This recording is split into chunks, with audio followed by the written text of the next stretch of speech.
Hello dear students, welcome to my channel. कैसे हैं आप सब? आपके फाइनल एग्ज़ाम्स अब आने वाले हैं, 3-4 महीने ही रह गए हैं। तो मैंने सोचा कि क्यों ना एक ऐसा वीडियो बनाया जाए जिसमें मैं आपके साथ कुछ टिप्स डिस्कस कर सकूं कि आप अपने 10th क्लास के मैथ्स के एग्ज़ाम में अच्छे मार्क्स कैसे स्कोर कर सकते हो। टॉपिक आपको स्क्रीन पर दिखाई दे रहा है, tips to score good marks in maths for class 10th। जो मेरा अनुभव है उसके आधार पर मैं आपको कुछ टिप्स देना चाहूँगी और मैं होप करूँगी कि ये सभी टिप्स आपके लिए बहुत ही हेल्पफुल रहने वाली हैं और आप अगर इन पर अमल करेंगे तो आपका बहुत अच्छे मार्क्स आप ऑब्टेन कर सकते हैं। तो सबसे पहला जो आपको जानना चाहिए दैट इज़ योर सिलेबस। अगर आपको अपना सिलेबस ही नहीं पता है कि आपका क्या टॉपिक एग्ज़ाम में आने वाला है, कौन सा टॉपिक एग्ज़ाम में नहीं आने वाला है, और आप अननेसेसरीली सारे सिलेबस को पढ़ते चले जाएंगे तो आप अपना बहुत सारा टाइम वेस्ट कर देंगे। वैसे तो सीबीएसई ने लास्ट ईयर ही सिलेबस को रिड्यूस कर दिया था, लेकिन एनसीईआरटी की जो न्यू बुक्स आई हैं वो न्यू बुक्स अब टोटली आपकी रिड्यूस्ड सिलेबस के साथ आई हैं। तो जिन बच्चों के पास न्यू बुक्स हैं उन्हें तो बिल्कुल वरीड होने की ज़रूरत नहीं है, क्योंकि भैया उन्होंने तो अपना सारा सिलेबस उसमें से कर लेना है। लेकिन बेटा जी, जिन बच्चों के पास ओल्ड बुक्स हैं उन्हें भी बिल्कुल परेशान होने की ज़रूरत नहीं है।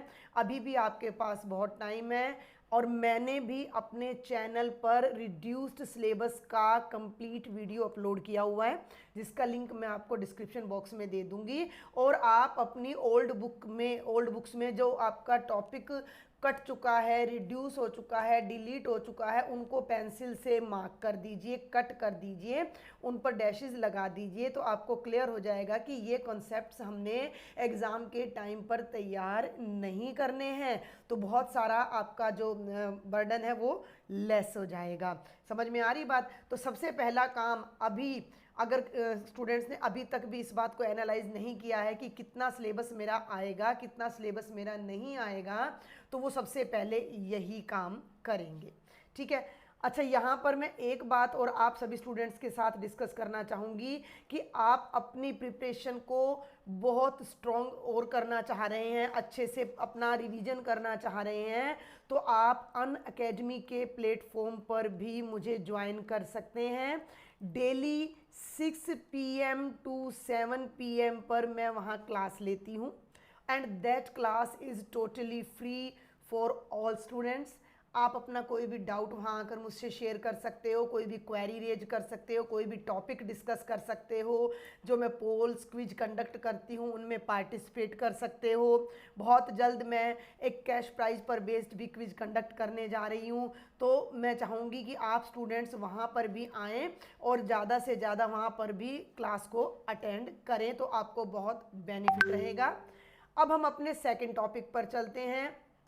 सेकंड टॉपिक ये रहेगा कि सिलेबस तो पता लग गया भैया, सिलेबस तो पता लग गया कि कितना सिलेबस आएगा। उसके बाद एग्ज़ाम पैटर्न को भी समझना है। एग्ज़ाम पैटर्न को समझने का मतलब है कि 1 मार्क के कितने क्वेश्चन आएंगे, 2 मार्क्स के कितने क्वेश्चन आएंगे, 3 मार्क्स के कितने क्वेश्चन आएंगे, एट्सेट्रा। केस स्टडी पर बेस्ड मेरे कितने क्वेश्चन आएंगे। तो इन चीज़ों को अगर हम एक बार एनालाइज कर लेते हैं तो हमें अपनी बुक से बेटा ये आइडिया हो जाएगा कि कौन कौन से टॉपिक मेरे ज़्यादा इम्पॉर्टेंट हैं और कौन कौन से टॉपिक ऐसे हैं जिनको थोड़ा बहुत हम स्किप भी कर सकते हैं, समहाउ स्किप कर सकते हैं, या उन पर हम टाइम कम लगाएं, और जो ज़्यादा स्कोरिंग टॉपिक हैं उन पर हम ज़्यादा टाइम लगाएं। तो आपने अपने एग्ज़ाम पैटर्न को अब समझना है, बिल्कुल पीक टाइम आपका आ चुका है। तो एग्ज़ाम पैटर्न को अंडरस्टैंड करना, मार्किंग स्कीम को अंडरस्टैंड करना बहुत ज़रूरी है। ठीक है। अब हम थर्ड टॉपिक पर चलते हैं, थर्ड स्लाइड पर अपना चलते हैं, फोर्थ पर, कि भैया सिलेबस अपना पता लग गया। ठीक है। सबसे पहले मुझे सिलेबस पता लग गया। सिलेबस पता लगने के बाद मैंने एग्ज़ाम का पैटर्न भी अंडरस्टैंड कर लिया कि भैया किस किस तरह का मेरा क्वेश्चन आएंगे, कितने नंबर के आएंगे। तो अब मुझे एक शेड्यूल बनाना है अपना। अब मुझे एक अपना शेड्यूल बनाना है कि मुझे किस तरह से पढ़ना है, किस तरह से अपने पूरे दिन को, पूरे 24 आवर्स को मैंने डिवाइड करना है।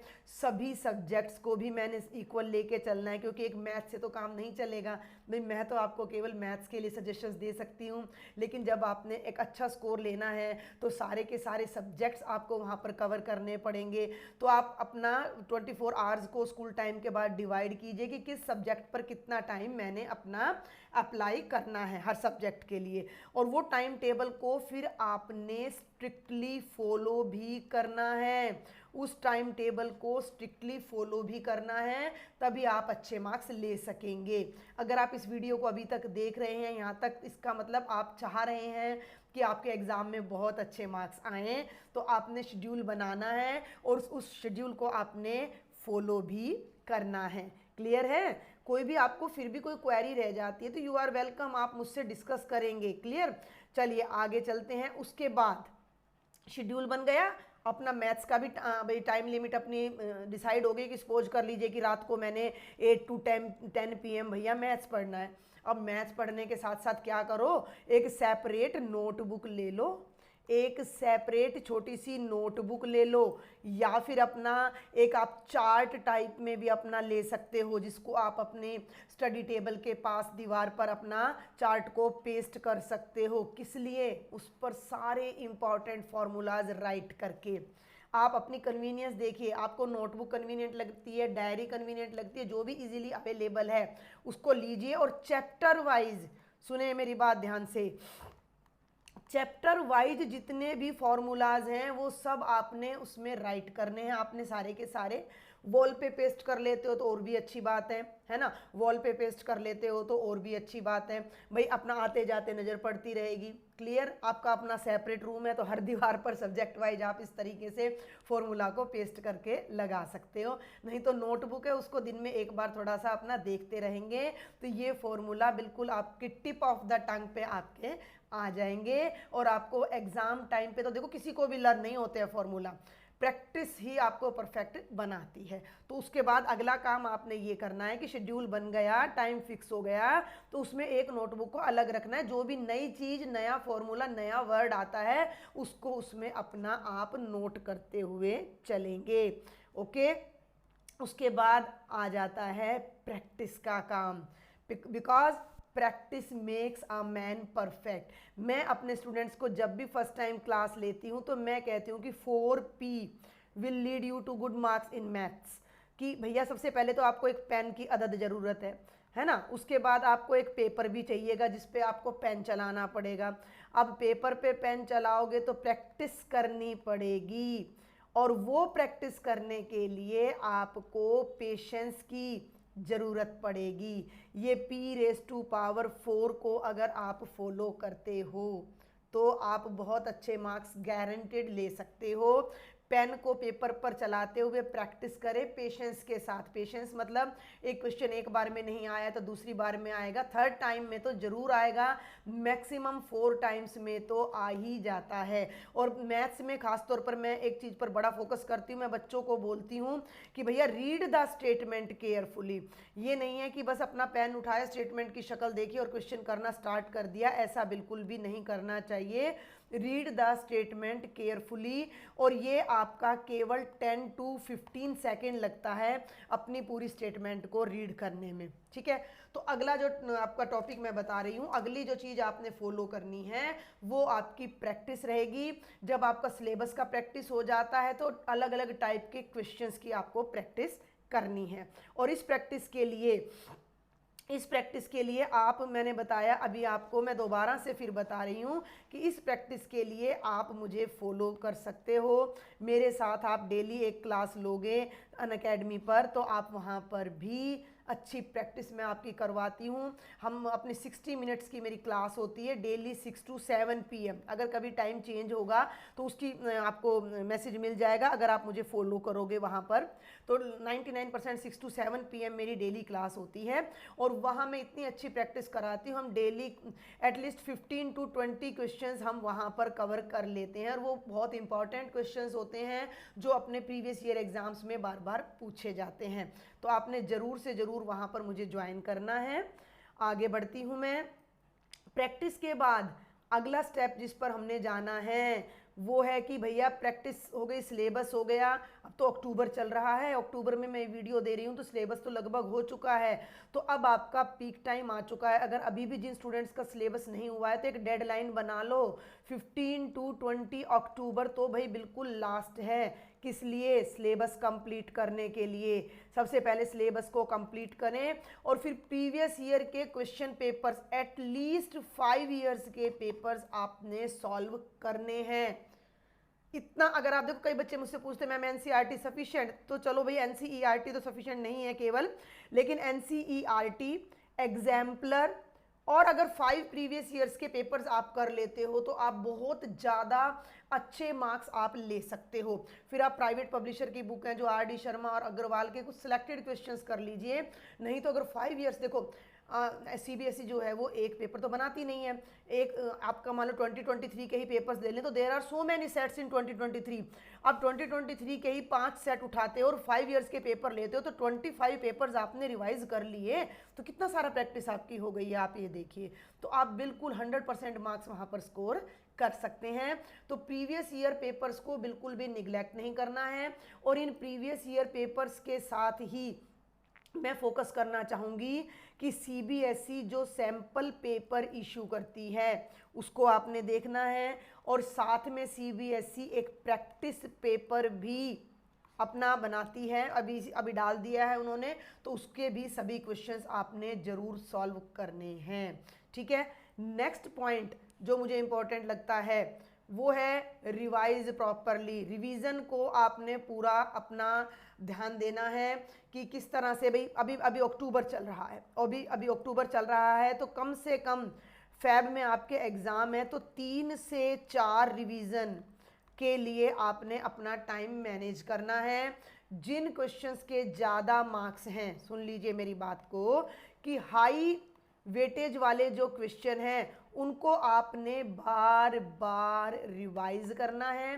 कहीं ऐसा ना हो कि छोटे छोटे क्वेश्चंस के पीछे आप अब बड़े बड़े मार्क्स वाले क्वेश्चंस को, 4 वाले 5 मार्क्स वाले क्वेश्चन को आप छोड़ रहे हैं, जो क्वेश्चंस जिस चैप्टर में से बार बार आते हैं उनको छोड़ रहे हैं, तो फिर आपके मार्क्स डाउन चले जाएंगे। तो जो हाई वेटेज वाले क्वेश्चन हैं उनको आपने बार बार प्रैक्टिस करनी है। ठीक है, अपनी नेक्स्ट स्लाइड पर चलते हैं। तो देखो मेरे बच्चों, अब पढ़ाई के साथ साथ हम बोर भी हो जाते हैं, मेरे बच्चे थक भी बहुत जल्दी जाते हैं, सीटिंग नहीं होती है बहुत से बच्चों की, तो आपको एक प्रॉपर ब्रेक भी लेना है। अगर आपकी सीटिंग केवल 1 आवर की है तो आप 1 आवर ही बैठें, उसके बाद आप 10 मिनट्स का या मैक्सिमम 15 मिनट्स का ब्रेक लेंगे बेटा जी।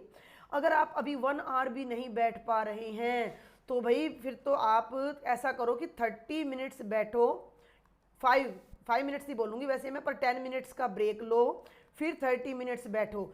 अगले 3 दिन के बाद आपने 40 मिनट्स पे आ जाना है, फिर 3 दिन के बाद आपने 50 मिनट्स पे आ जाना है, और 3 दिन के बाद 1 आवर की मिनिमम सीटिंग।